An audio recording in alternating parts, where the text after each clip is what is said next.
Et de retour avec vous, chers téléspectateurs, et avec notre invité sur ce sujet, qui est l'investiture de Dr Khaled Al-Anani au poste de président ou directeur de l'UNESCO. Et pour aborder ce sujet, nous aurons le plaisir d'accueillir au bout du fil Dr Islam Aizat, qui est professeur d'archéologie à l'université de Ain Shams. Bonjour. Bonjour monsieur, comment allez-vous? Ça va, merci. Alors premièrement, comment... Il me semble, nous avons un problème technique, on va essayer de le régler. Entre-temps, chers téléspectateurs, il est à noter que Dr Khaled Al-Anani va être investi au poste de directeur de l'UNESCO à partir de samedi prochain, le samedi 15 novembre 2025. La cérémonie d'investiture a eu lieu mardi avant-hier. Dr Al-Anani a prêté serment pour le poste de directeur général de l'UNESCO. Il prendra ses fonctions, comme je viens de le dire, le samedi pour un mandat total de 4 ans. Et nous rejoint par téléphone Dr Islam Aizat, qui est professeur d'archéologie à l'université d'Ain Shams. Dr Islam, vous m'entendez? Oui monsieur, bonjour. Bonjour. Alors, premièrement, comment évaluez-vous la victoire de Dr Khaled Al-Anani au poste de directeur général de l'UNESCO avec 172 voix de la part des États membres et également quels sont les principaux critères ou atouts qui ont conduit les pays à soutenir la candidature de Dr Khaled Al-Anani? En fait, cette élection constitue une nouvelle réussite nationale qui souligne le rôle de premier plan de l'Égypte dans la protection du patrimoine humain et le soutien au dialogue interculturel. Elle illustre également le succès de la diplomatie égyptienne et le renforcement de sa présence au sein des institutions internationales, comme vous avez mentionné. L'élection a été faite avec 172 voix, une élection qui témoigne pour la première fois de la confiance de la communauté internationale en sa compétence, en sa vaste expérience dans le domaine de la culture, du patrimoine et de la civilisation humaine, ainsi que dans le domaine de l'éducation, bien sûr. Oui. La nomination de Dr Al-Anani à ce poste offre l'opportunité de renouveler la vision de l'UNESCO en mettant davantage l'accent sur l'éducation, la culture et la protection du patrimoine mondial, en particulier dans les zones en danger, on peut dire le patrimoine mondial en péril. Grâce à sa riche expérience dans la gestion de projets archéologiques et touristiques en Égypte, quand il était le ministre du Tourisme et des Antiquités et à travers le monde. En quoi cette victoire peut-elle contribuer à renforcer le rôle arabe et africain au sein de l'UNESCO? Effectivement, pour être le deuxième Africain et le premier Arabe d'être élu, c'est un point très important et qui a besoin de beaucoup d'analyses en fait, parce que cette victoire est une réussite majeure pour le groupe régional arabe. Oui. Et africains à l'UNESCO. Elle leur offre une voix puissante et influente aussi au plus haut niveau de la prise de décision. Le Dr Al-Anani peut aussi mieux mettre en lumière les priorités, le défi et ainsi que les richesses culturelles du monde arabe et du continent africain, assurant une meilleure représentation de leurs intérêts et leurs objectifs. Bien sûr, il connaît très bien la situation, il fait une analyse très précise durant 2 ans de travail, durant le campagne de préparation pour la candidature et je crois qu'il fait un très bon plan qui était présenté déjà durant sa vision qui était présentée en avril 2025 avant l'élection. Qui était devant le conseil exécutif de l'UNESCO qui comprend 58 pays.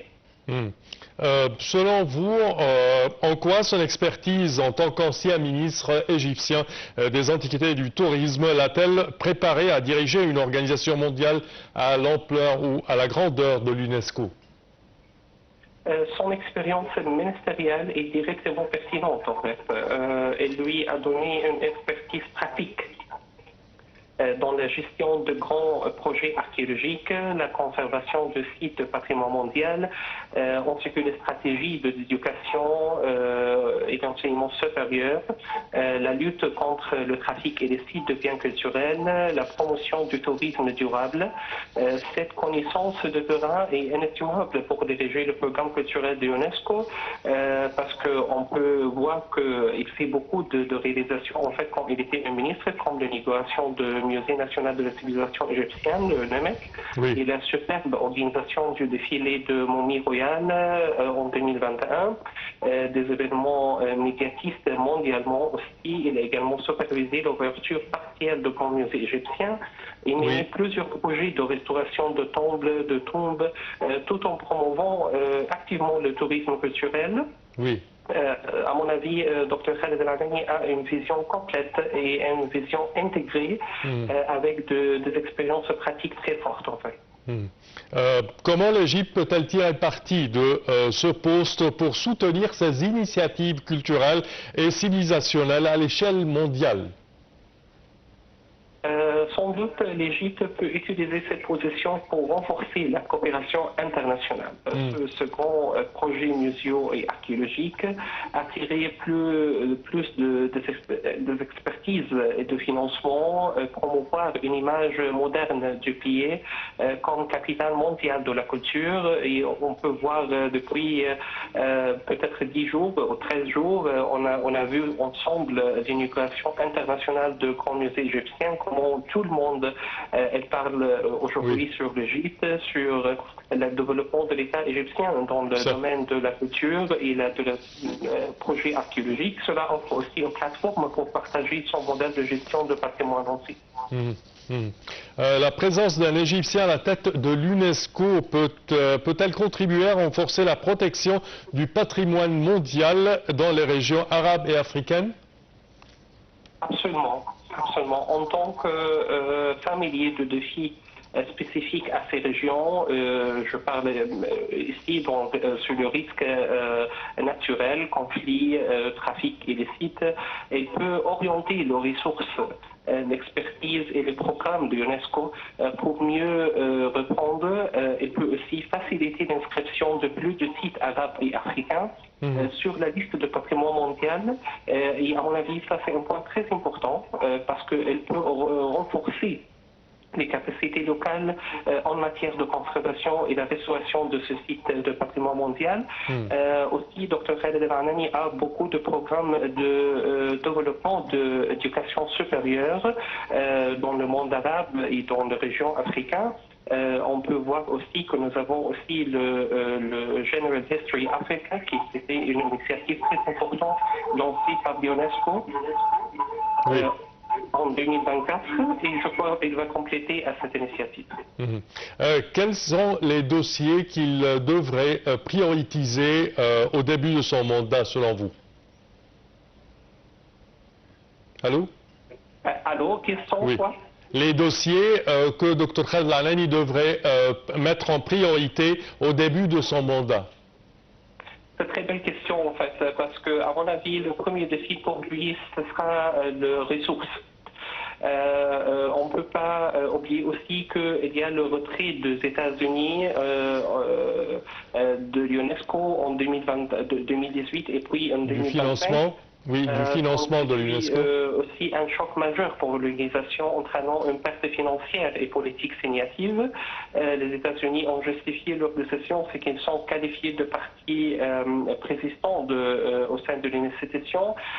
Donc, il a un grand défi de mettre en place des stratégies pour attirer ces États pour être au niveau une partie de l'UNESCO parce que aussi le préserver de l'unité de l'organisation dans un contexte géopolitique tendu, c'est une priorité très importante.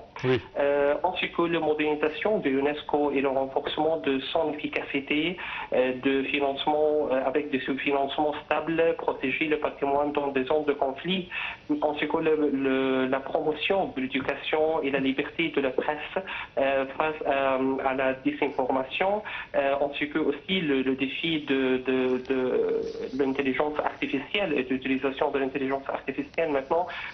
Ce sont tous des défis très importants et à mon avis, il a une vision complète pour mettre en place des stratégies qui peuvent résoudre ce problème. Parfait. Docteur Islam Ezzat, je tiens à vous remercier de vos explications. Merci à vous. Je répète que vous êtes professeur d'archéologie à l'université de Ain Shams. Chers téléspectateurs, une petite pause.